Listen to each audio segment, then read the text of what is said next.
সপ্তম শ্রেণীর প্রিয় শিক্ষার্থী বন্ধুরা, এই পর্বটিতে আমরা 1.1 এবং 1.1 এবং 1.2 এর আরেকটি সৃজনশীল নিয়ে আলোচনা করব। তো তোমাদের একটু বলে রাখা ভালো, আমি আসলে এই সৃজনশীলটি দ্বিতীয়বার রেকর্ড করতেছি। তো আমি প্রথমবার যখন রেকর্ড করি আমার ভয়েসটা আসলে তখন কোনো কারণে রেকর্ড হয়নি।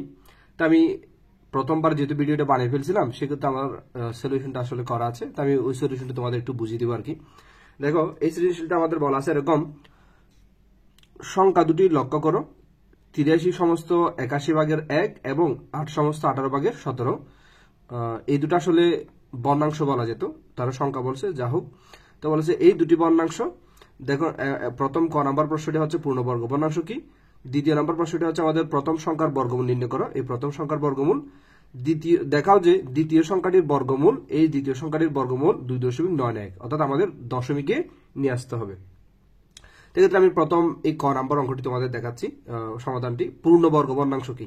তো মনে রাখবা যে পূর্ণবর্গ বর্ণাংশ বলা হয় যে তাদেরকে, যেমন আমি এখানে কিছু বর্ণাংশ লিখে রেখেছি। 36 ভাগের 25, 49 ভাগের 9, 121 ভাগের 100। সেগুলো তোমরা যদি খেয়াল করো, এই বর্ণাংশের লব এবং হর দুটো করে সংখ্যা আছে। হরে আছে 36, লবে আছে 25।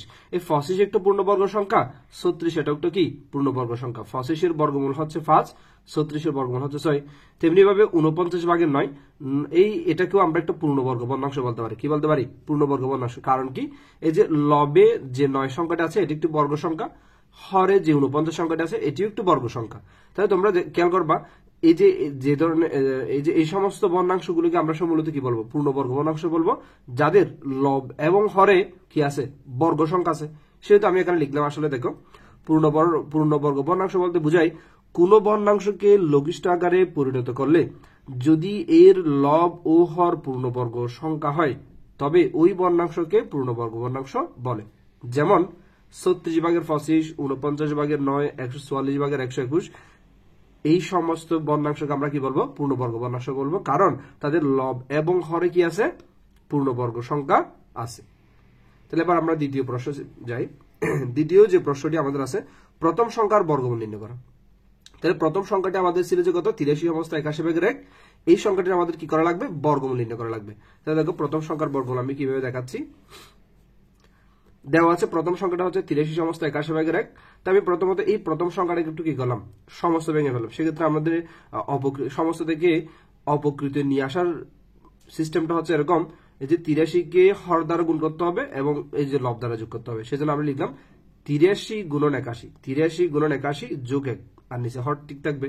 তাহলে এভাবে করে আমরা এটাকে অপকৃতি নিয়ে গেলাম। তাহলে 6724 ডিভাইড বাই 81। এবার আমাদের যে কাজটি করতে হবে, এই সংখ্যাটার আসলে বর্গমূল নির্ণয় করতে হবে। তো আমরা লিখলাম কি, এই যে প্রথম সংখ্যার বর্গমূল, অর্থাৎ এই সংখ্যার বর্গমূল, এই সংখ্যার বর্গমূল 6724 ডিভাইড বাই 81। এবার একটু খেয়াল করো তোমরা। এবার এই বর্গমূলটা হচ্ছে আমরা লবের উপরও আলাদা করে দিলাম, হরের উপরও আলাদা করে দিলাম। এক্ষেত্রে 81 সংখ্যাটির বর্গমূল আমরা সবাই জানি 9, বাট 6724 এই সংখ্যাটির বর্গমূল যে 82 সেটা আমরা আমাদের জানা থাকার কথা নয়। সেজন্য আমরা যেটা করবো, 6724কে আমরা আলাদা করে কি করবো? বর্গমূল করে দেখবো। তাহলে আমরা 81 বর্গমূল 9 বলতে পারি, কিন্তু 6724 বর্গমূল যে 82 সেটা আমরা আমাদের জানা থাকার কথা নয়। সেজন্য আমরা এই 6724কে একটু কি করবো? বর্গমূল নির্ণয় করে দেখবো। সেক্ষেত্রে দেখো, 6724কে যদি আমরা উৎপাদকের সাহায্য করি, তো এক্ষেত্রে আমরা যে 6724কে 2 দ্বারা ভাগ করলে 3362, আবার 2 দ্বারা ভাগ করলে 1681, আবার 41 দ্বারা ভাগ করলে 41 হয়। এইটাও একটু তোমাদের একটু কঠিন হতে পারে।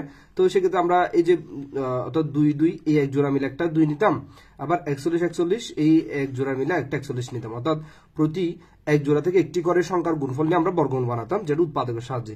সেহেতু আমরা এই 2 2 মিলে এক জোড়া থেকে একটা 2 নিলাম, 41 এক জোড়া থেকে একটা 41 নিলাম, 41 এবং 2 এর গুণফল হচ্ছে 82। সুতরাং বলা যায় 6724 এর বর্গমূল হচ্ছে আমাদের 82। তবে আমি তোমাদের ছোট্ট করে এই 6724 এর বাক প্রক্রিয়ার সাহায্যে এটা একটু কি দেখাবো, বর্গমূলটা আমি তোমাদের একটু দেখাবো। দেখো, আমাদের যদি এরকম হয় 6724, আমরা একটু বাক প্রক্রিয়ার সাহায্যে কি করবো? বর্গমূল করবো। আমার মতে বাক প্রক্রিয়ার সাহায্যে করলে সবচেয়ে কি হয়? ইজি হয়। তো দেখো, আমরা প্রথম জোড়াটা নিলাম, এই যে প্রথমে জোড়া জোড়া করে নিলাম, এরপর আমরা প্রথম জোড়াটার মধ্যে কি দিব, ভাগ দিব। তা আমরা জানি যে প্রথম জোড়াটা যদি বর্গ সংখ্যা হয় বরাবরই ওই সংখ্যাটির বর্গমূল এখানে বসাবো, আর যদি প্রথম জোড়াটা যদি বর্গ সংখ্যা না হয় তার পূর্ববর্তী বর্গ সংখ্যাটা নিব। তো এক্ষেত্রে প্রথম জোড়াটা আমাদের আছে 67, 67 বর্গ সংখ্যা নয়, তার পূর্ববর্তী বর্গ সংখ্যা কত, 67 পূর্ববর্তী বর্গ সংখ্যা হচ্ছে 64। তো 64 এই জায়গায় আমরা 64 নিব এবং 64 বর্গমূলটা এই পাশে নিব। তাহলে দেখো আমরা এখানে 67 যেহেতু বর্গ সংখ্যা নয় তার পূর্ববর্তী বর্গ সংখ্যা নিচ্ছি আমরা 64 এবং 64 বর্গমূল নিচ্ছি 8। এবার আমরা 67 থেকে 64 বিয়োগ করলে 8 থাকে 3 আর আরেক জোড়া নামাবো 24। এবার এই 324কে আমাদের কোনো না কোনো একটা সংখ্যা দ্বারা ভাগ করা লাগবে। সেই সংখ্যাটা আমরা কিভাবে পাবো, আমরা সিস্টেমটা জানি যে এরকম ইতিমধ্যে আমরা ভাগফলে যে সংখ্যাটি পাই তার ডাবল এই পাশ নিয়ে আসবো। তাহলে 8 এর দ্বিগুণ কত, 16, 8 এর দ্বিগুণ 16 নিয়ে আসলাম। এবার এই যে 16 সংখ্যাটা আমরা পেলাম, এই 16 সংখ্যার পাশে যদি আমরা 1 বসাই 1 দ্বারা গুণ করলে আমাদের 161 কে 161 হবে, কিন্তু আমাদের মান আছে 324 একটু বড় আছে, সেজন্য আমরা যেটা করব এই 16 পাশে, এই 16 সংখ্যাটির পাশে আমরা হচ্ছে 2 বসাই এবং 2 দ্বারা যদি গুণ করি কত হয় দেখি, 2 দুগুণে 4, 6 দুগুণে 2 দুগুণে 4, 6 দুগুণে 12, 12 2 হাত আছে 1, 2 একে 2, 2 একে কত 3, তাহলে 324। অর্থাৎ আমরা এই যে 8 এর ডাবল 16 নেওয়ার পর 16 পাশে যদি 2 বসাই এবং 2 দ্বারা যদি গুণ করি আমাদের বরাবরই কত চলে আসে 324। তার মানে আমরা বলতে পারি এই 16 পাশে যদি 2 বসাই বরাবরই এই পাশে হচ্ছে 324 মিলে যায়। যেহেতু এখানে 2 বসানোর পর ভাগ গেছে, 2টা আমাদের মেইন ভাগফলে বসাই দিতে হবে, আর ফাইনালি এটাই আমাদের বর্গমূল। সুতরাং আমরা বলতে পারি 6724 এর বর্গমূল 82। তাহলে এবার 82 ডিভাইডেড বাই 9 এটাই হচ্ছে আমাদের কি বলতো বর্গমূল। এখন এটাকে আমরা যদি একটু উপরের যেহেতু বর্ণাংশটা একটু উপরের লবটা যদি বড়, এটাকে যেন আমরা সমস্ত আকারে নিয়ে আসতে পারি, সেক্ষেত্রে আমরা 82কে যদি 9 দ্বারা ভাগ করি এই যে 9 বার ভাগ যাবে আর এটা এরকম হবে। অর্থাৎ এই যে দেখো আবার 9 9 81, 81 আর 1 যোগ করলে কিন্তু 82 হবে। এটা একটা আমি ভাগ করে তোমাদের দেখাচ্ছি না, এটা এভাবেই রাখলাম। তো এখন আমরা এভাবেই তার বর্গমূলটা পেলাম। সুতরাং এটাই হচ্ছে তার প্রথম সংখ্যার বর্গমূল আর কি, এটাই আমাদের আনসার। এবার আমরা দ্বিতীয় যে 3 নাম্বার যে প্রশ্নটি আছে সেই প্রশ্নটি আমরা দেখব। তো 3 নাম্বার প্রশ্নটিতে বলা আছে কি, দেখো দেখাও যে দ্বিতীয় সংখ্যাটির বর্গমূল 2.991। তাহলে তোমাদের একটু বলে রাখা ভালো, এই যে আমরা একটু আগে যে পেলাম বর্গমূলটা পেলাম, এটা কিন্তু আমাদের দশমিক চাই না, সেজন্য আমরা সমস্ত আকারে বা এরকম আকারে রেখে দিলে আমাদের আনসার ঠিক আছে। কিন্তু এটা যদি আমাদের দশমিক আকারে চাইতে তাহলে আমাদের 82কে 9 দ্বারা ভাগ করে দশমিকে নিয়ে যেতে হতো। ঠিক সেম ভাবে আমাদের হচ্ছে এখানে দেখো এই যে দেখাও যে দ্বিতীয় সংখ্যাটির বর্গমূল, আমরা এই সংখ্যাটির বর্গমূল নির্ণয় করছিলাম, এবার এই সংখ্যাটির বর্গমূল আমাদের নির্ণয় করতে হবে এবং বর্গমূল নির্ণয় করার পর আমাদের যদি সেটা বর্ণাংশ আকার আসে তাহলে আমাদের দশমিক আকারে নিয়ে গিয়ে প্রমাণ করতে হবে যে সেটা 2.991। তো এটাও আমি আসলে তোমাদের যেহেতু বলে রাখছি, এই ভিডিওটা আমি দ্বিতীয়বার করতেছি, তো আমার করা আছে, আমি ওখান থেকে জাস্ট তোমাদের একটু বুঝাই দিব। তাহলে গ নাম্বারটা দেখো আমি দেখাচ্ছি, দ্বিতীয় সংখ্যাটির বর্গমূল। তো দ্বিতীয় সংখ্যাটা আমাদের 8 সমস্ত কত 18/17। তাহলে এটাকে আমরা বলতে পারি এরকম, দেওয়া আছে দ্বিতীয় সংখ্যাটি 8 সমস্ত 18/17। তাহলে আমরা এটাকে সমস্ত যদি ভেঙে ফেলি সেক্ষেত্রে হচ্ছে 8 এবং 18 গুণ করা লাগবে, 17 যোগ করা লাগবে। 8 এবং 18 গুণ করলাম যোগ 17, তাহলে মানটা আসে 161/18, সরি 161/18, তো 18/161। এবার যেহেতু বর্গমূল, আচ্ছা আমরা একটু আগে যে বর্গমূলটা করছিলাম সেক্ষেত্রে উপরে এবং নিচে দুটো আসলে বর্গ সংখ্যা ছিল, কিন্তু এই বর্ণাংশটির 161 এবং 18 একটাও কিন্তু বর্গ সংখ্যা নয়। সেক্ষেত্রে আমাদের কি করা লাগবে, দেখো 161 এবং 18 যে কোনো একটাকে আমাদের বর্গ সংখ্যা বানাতে হবে আমাদের সুবিধার্থে, যেহেতু দুটাই বর্গ সংখ্যা না হলে আমাদের একটু অসুবিধা, যে কোনো একটা বর্গ সংখ্যা আমরা ইজিলি যাতে বানালে আমাদের পরবর্তী সংখ্যাটি নিয়ে কাজ করলে একটু ইজি হবে। সেজন্য আমরা 161 বা 18 এই দুটার যে কোনো একটাকে বর্গ সংখ্যা বানাবো। সেজন্য আমরা কি করবো, দেখো উপরে নিচে 2 দ্বারা গুণ করবো, 3 দ্বারা গুণ করবো, 4 দ্বারা গুণ করবো, করে দেখবো আসলে কোন একটি সংখ্যা বর্গ সংখ্যা হয় কিনা। সেক্ষেত্রে আমাদের টার্গেট হবে অলওয়েজ নিচেরটাকে কি করা, বর্গ সংখ্যা বানানো। নিচেরটাকে বর্গ সংখ্যা বানালে আমাদের কাজ করতে একটু সুবিধা হবে। তো সেক্ষেত্রে দেখো আর একটা নিয়মও আছে, তো আমি যে নিয়মটা সহজ ওই নিয়মটা দেখাচ্ছি। যেমন নিচেরটা যদি আমি বর্গ সংখ্যা বানাতে চাই সেক্ষেত্রে সরাসরি নিচের হর দ্বারা উপর নিচে গুণ করলে চলে। তবে এক্ষেত্রে ইজিলি দেখা যাচ্ছে আসলে দেখো 2 যদি আমি গুণ করি, উপরে 2 দ্বারা গুণ করলাম, নিচে 2 দ্বারা গুণ করলাম, 18কে 2 দ্বারা গুণ করলে হচ্ছে 36, 161কে 2 দ্বারা গুণ করলে 322।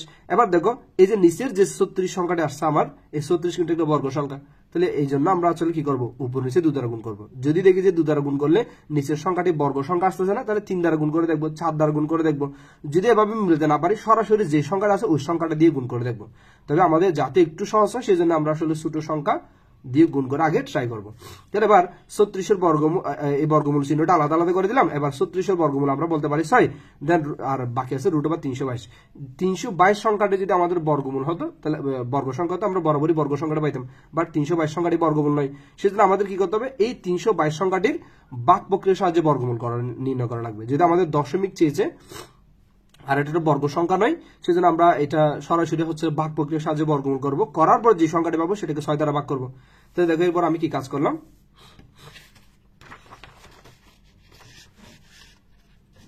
এই যে 322-এর বর্গমূল নির্ণয়। তাহলে দেখো 322 দশমিক, এখানে কিছু শূন্য দিতে হয়। আমরা দশমিকে আমরা শিখে আসছি, দশমিকে নিয়ে গেলে এখানে কিছু অতিরিক্ত শূন্য আমাদের লাগে। তা আমার এই শূন্যগুলো দেওয়ার মনে ছিল না, সেজন্য আমি পাশে লিখে রাখলাম। এই যে কতগুলো দশমিক দিয়ে কতগুলো শূন্য দিলাম 322-এর। ওকে, এবার দশমিকের আগে আমাদের এভাবে জোড়া দিতে হয়। 22-কে এক জোড়া দিলাম, আর 3-কে আরেকটা শূন্য নিয়ে আরেক জোড়া দিলাম। এবার আমাদের প্রথম জোড়াটা নিয়ে কি করা লাগবে, কাজ করা লাগবে।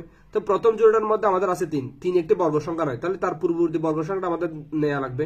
তো 3-এর পূর্ববর্তী বর্গ সংখ্যাটা 1 নিলাম, 1-এর বর্গমূল হচ্ছে পাশে নিলাম। তারপর আমরা 3 থেকে 1 বিয়োগ করলাম হচ্ছে 2, দেন এই এক জোড়া নামালাম 22। এবার আমাদের সংখ্যা দাঁড়ালো কত, 222। তো ইতিমধ্যে হচ্ছে আমরা এই যে আমি এখানে আসলে পুরো আনসারটা করে ফেলছি, যেন তোমাদের একটু বুঝতে সুবিধা হবে। আমি এটা একটু ডেকে দিই। এই যে আমরা এই দুটুকু পেলাম আসলে, এই যে অর্থাৎ আমরা প্রথম জোড়াটা নিয়ে কাজ করলে কারণ ভাগফল 1 পেলাম। এবার এখান থেকে 3 থেকে 1 বিয়োগ করলে 2, আর এই এক জোড়া নামালাম 222। এরপর আমাদের যে কাজটা করতে হয়, এই 222 কি কোন একটা সংখ্যা দিয়ে আমাদের ভাগ করা লাগবে। সেজন্য আমরা যেটা করি, এইটার যে ভাগফলটা পাইছি 1, সে 1-এর ডাবল হচ্ছে আমরা এখানে কি নিয়ে আসবো। তাহলে 1-এর দ্বিগুণ হচ্ছে আমাদের কত, 2। এবার 2-এর পাশে আমরা বিভিন্ন সংখ্যা বসিয়ে দেখবো আসলে 222-কে কোন সংখ্যা দিয়ে আসলে ভাগ যায়। সেজন্য আমি এখানে একটু রাফ করছিলাম মেবি। হ্যাঁ, এই যে 2-এর পাশে আমরা 1, 2 এভাবে বিভিন্ন সংখ্যা বসিয়ে দেখবো কোন সংখ্যা দিয়ে ভাগ যায়। সেক্ষেত্রে 2-এর পাশে 1 বসালে 21 হয়, 2 বসালে 44 হয়। এভাবে করে আমি যদি 2-এর পাশে 7 বসাবো এবং 7 দ্বারা যদি গুণ করি, আমার মান আসে কত, 189, 189, আর আমার আছে 222, তাহলে 189 যাবে। আর 2-এর পাশে যদি 8 দিয়ে বসিয়ে দেখো, তাহলে দেখবে যে একটু বড় চলে আসবে। সেক্ষেত্রে আমরা যেটা করলাম, এই যে এই পাশে যদি 7 বসাই, তাহলে আমাদের 7 দ্বারা ভাগ যাচ্ছে। সেজন্য আমরা যেটা করছি, দেখো এখানে 7 বসালাম এবং 7 দ্বারা গুণ করে 189 পেলাম, আর সেই 7 সংখ্যাটা আমি মেইন ভাগফলে বসাই দিলাম। এবার 222 থেকে 189 বিয়োগ করলে হচ্ছে 33। এবার আর এরপর হচ্ছে দশমিকের পর কাজ শুরু করতে হবে, সেজন্য দশমিকটা বসাই দিলাম। আর দশমিকের পর আমরা চাইলে ইচ্ছে মতো যত ইচ্ছে তত শূন্য দিতে পারি, সেজন্য আমরা 1 জোড়া শূন্য নামালাম। এবার দশমিক দিলাম, দেন 1 জোড়া শূন্য নামালাম, আমাদের মান দাঁড়ালো 3300। এবার এই 3300-কে একটা সংখ্যা দ্বারা ভাগ করা লাগবে। সেই সংখ্যাটা আমরা কিভাবে পাবো, আমরা ইতিমধ্যে ভাগফল 17 পেয়েছি, 17-এর দ্বিগুণ এনেছি। 17-এর দ্বিগুণ হচ্ছে কত, 34। এবার 34-এর পাশে 1, 2, 3 এবার বসিয়ে আমরা বিভিন্ন সংখ্যা বসিয়ে আসলে ট্রাই করবো। এরকম এই যেখানে 34-এর পাশে যদি আমরা 9 বসাই, তাহলে বরাবরই 9 দ্বারা ভাগ যায়। আমি তোমাদের একটু শর্টকাট বলে দিচ্ছি, তোমরা বিভিন্ন সংখ্যা বসে আসলে ট্রাই করে দেখবার কি পরীক্ষায়। তো এই যে 34-এর পাশে যদি 9 বসায়, বরাবর 3141 আসে। আর মনে রাখবা যে এই জায়গায় কখনো সর্বোচ্চ 9 আসতে পারবে, 9-এর চেয়ে বড় কখনো হবে না। তারপর আমরা হচ্ছে এখানে 9 বসালাম, 9 দ্বারা গুণ, এবং 34-কে 9 দ্বারা গুণ করলে 3100 কত আসে, 41। তাহলে 3141 বসালাম। 3300 থেকে 3141 বিয়োগ করলে আর বাকি থাকে 159 এতটুকু বাকি থাকে। আর যেহেতু 9 দ্বারা ভাগ দিতে পারছি, সেজন্য 9 সংখ্যাটা আমার মেইন ভাগফল বসে গেছে, দশমিকের পর 9। এবার এই যে 159, এখান থেকে আমি আরেক জোড়া শূন্য নামালাম, তাহলে 159 আরেক জোড়া শূন্য, অর্থাৎ কত হলো, 15900। 15000 কত, 900, 15900। এবার এই 15900-কে আমাদের কোন একটা সংখ্যা দ্বারা ভাগ করা লাগবে। সেই সংখ্যাটা আমরা কই পাবো, সেই সংখ্যাটার জন্য আমাদের হচ্ছে ইতিমধ্যে যে ভাগফল তার ডাবল আনতে হবে। তবে মনে রাখতে হবে এখানে উইদার দশমিক, অর্থাৎ আমরা ইতিমধ্যে এতটুকু পেলাম, এই যে 17.9, তা আমরা দশমিক বাদ দিয়ে 179, এই যে এতটুকু সংখ্যার ডাবল এদিকে নিয়ে আসবো। তাহলে দশমিক বাদ দিয়ে আর 179, এই 179-এর দ্বিগুণ হচ্ছে 358। 358, এই 358-এর পাশে অর্থাৎ 358, এটার পাশে আমরা বিভিন্ন সংখ্যা বসে আসলে দেখবো যেখানে কত দ্বারা ভাগ যায়। তাহলে 358, এই যে 358, এটার পাশে 1 বসাবো, 1 দ্বারা গুণ করবো। আবার 358, এটার পাশে 2 বসাবো, 2 দ্বারা গুণ করবো। আবার 358, এটার পাশে 3 বসাবো, 3 দ্বারা গুণ করবো। এভাবে করতে করতে আমরা যদি 358 এটার পাশে যদি 4 বসাই এবং 4 দ্বারা যদি গুণ করি, তাহলে আমাদের মান আসে কত, এই যেটা। 14,336 14,336 এটা একটা বিলিট হচ্ছে, অর্থাৎ এই যে 358 এর পরে যদি 5 নেই তাহলে আমাদের হচ্ছে না, অর্থাৎ 358 এটার পাশে যদি আমরা 5 দেই, 5 দ্বারা গুণ করে মানটা একটু বড় হয়ে যাবে, আমরা নিতে পারতেছি না, সেজন্য 4 বসানোর পর 4 দ্বারা গুণ করে আমাদের 14,336 আসে, আর 4টাকে আমরা মেইন ভাগফল বসিয়ে দিলাম, 9 এর পরে 4 বসাই দিলাম। এরপর আমরা 15,900 থেকে এটা যদি বিয়োগ করে দিই, আমাদের মান থেকে আর কত 1,564। এরপর আমরা আরেক জোড়া শূন্য নামালাম, আরেক জোড়া কি নামালাম, শূন্য নামালাম। এরপর দেখো কি কাজ করলাম, এরপর আমরা এই যে এবার ইতিমধ্যে আমাদের এতটুকু আসছে 17.94, 17.94। এখন 17.94 দশমিক ছাড়া 17.94 এর দ্বিগুণ হচ্ছে কত জানো, এই যে এতটুকু 3,588। এবার 3,588 পরে এই যে 3,500 কোথায় করলাম, এই যে 3,588, তারপর আমরা আবার 4 বসালাম, আবার 4 দ্বারা গুণ করলাম, দেখলাম আমাদের আসলে কত 1,43,534। তাহলে 1,43,534 বসানোর পর আমরা এটা ভাগ দিতে পারছি। তাহলে ফাইনালি আমরা এই 4 সংখ্যাটা আবার মেইন ভাগফল বসে দিলাম। দেন সর্বোপরি আমরা দশমিক সংখ্যা হচ্ছে 3 দশমিক পর্যন্ত নির্ণয় করছি, যেহেতু আমাদের প্রমাণে 3 দশমিক পর্যন্ত লাগবে, তো তোমরা চাইলে 4 দশমিক পর্যন্ত করতে পারো, 4 দশমিক পর্যন্ত করলে আসলে আরো বেটার হয়। তো যা হোক 17.944। এই যে ফাইনালি আমরা এই √322 অর্থাৎ 322 এর কি পেলাম, বর্গমূল পেয়ে গেলাম কত 17.944। দেন আমরা বলতে পারি এই যে √322 এর জায়গায় কত বসাবো, 17.944। দেন এখানে লিখলাম এবার এই যে দেখো √322 ডিভাইড বাই 6। এখন এই যে √322 এর বর্গমূল পেয়েছি আমরা 17.944 ডিভাইড বাই 6। এতটুকুতে রাখলে আমাদের কাজ হবে না, কারণ এটা বর্ণাংশ আকারে আসছে, আমাদের দশমিকে নিয়ে যেতে হবে, সেজন্য 17.94 আবার আমাদের 6 দ্বারা ভাগ করা লাগবে। আমি সেই ভাগফলটা এখানে এই যে করে দেখালাম। এবার আমরা এই জায়গা হচ্ছে ভাগফলটা করে দেখালাম, এই যে 17.944 আমরা 6 দ্বারা ভাগ করলাম। প্রথমে 17 মধ্যে ভাগ গেলে 6 দুগুণে 12, দেন 17 থেকে 12 বিয়োগ করলে 5, তাহলে এখানে দশমিক বসাই দিলাম ভাগফলে, দশমিকের পরে একটা 9 নামালাম, 54 59 হচ্ছে আমরা যদি ভাগ দিই 6 9 কত 54, তাহলে এখানে 9 বসালাম ভাগফলে, এখানে 54 বসালাম, 59 থেকে 54 বিয়োগ করলে হচ্ছে আর 5, আর একটা সংখ্যা নামালাম 4, তাহলে 54, আবার 9 হলে বরাবরই 54 হয়। আবার এখান থেকে আরেকটা 4 নামালাম, তাহলে আবার কত আসে, এখানে একটা 4 নামালাম। এই যে দেখো খেয়াল করো এই জায়গায় একটু তোমরা এই পয়েন্ট একটু খেয়াল করো, এই যে এখান থেকে একটা 4 নামানোর পর 54 আসতেছে, তো বরাবর আমি 9 দিয়ে ভাগ দিয়ে 6 নং 54 করছি, কিন্তু এই যে সংখ্যাটা 4 সংখ্যাটাই, এই 4 সংখ্যাটা নামানোর পর এতটুকু আসছিল। এখন 4 কে ভাগ যায় না বিধে আমরা কি করলাম, যে ভাগফলে 0 বসালাম, আর 0 বসিয়ে এখানে একটা কি করলাম, 0 আনলাম। অর্থাৎ এরকম একটি অঙ্ক বসানোর, একটি অঙ্ক নামানোর পরে যদি ভাগ না যায় আমাদের কি করতে হয়, 0 দিয়ে ভাগ দিতে হয়। 0 দিয়ে ভাগ দিলাম, 0 আর 6 গুণ করলে 0, তো ওটা আমি দেখাই নাই। তো এরপর হচ্ছে আমি আবার দশমিকের জন্য একটা 0 দিলাম 40, এবার 6 কত 36, 40 থেকে 36 বিয়োগ করলে আর 4, তো আমরা সর্বোপরি মান পেলাম এই যে ভাগফলটা, অর্থাৎ 17.944 কে 6 দ্বারা ভাগ করলে 2.999066। তাহলে এখানে লিখলাম কি, এই যে 17.944 কে যদি ভাগ করি তাহলে ভাগফলটা হচ্ছে 2.996066। দেন এরপর হচ্ছে আমরা আমাদের প্রশ্ন আসলে এই যে এতটুকু ছিল 2.91 প্রমাণ করো। তো দেখো আমরা যদি 3 দশমিক পর্যন্ত নিতে চাই, তাহলে পরে এই যে 3 দশমিকের পরের যে সংখ্যাটা সেটা যদি 5 এর চেয়ে বড় হয়, তাহলে আমাদের কিন্তু 1 যোগ করতে হয়, তাহলে 2.99 এই যে এই শূন্যের সাথে 1 যোগ করলে কত হয় 1। তাহলে এটা হচ্ছে আমাদের আনসার এবং প্রমাণিত হয়েছে। তো তোমরা এই অঙ্কটা আসলে একটু বলে মনে হতে পারে তোমাদের, যেহেতু আমি এই অঙ্কটা একবার করেছিলাম, দেন করার উপর আবার বুঝিয়ে দিয়েছি, তোমরা একটু কষ্ট করে ধৈর্য সহকারে অঙ্কটি একটু বুঝে নিবে আর কি।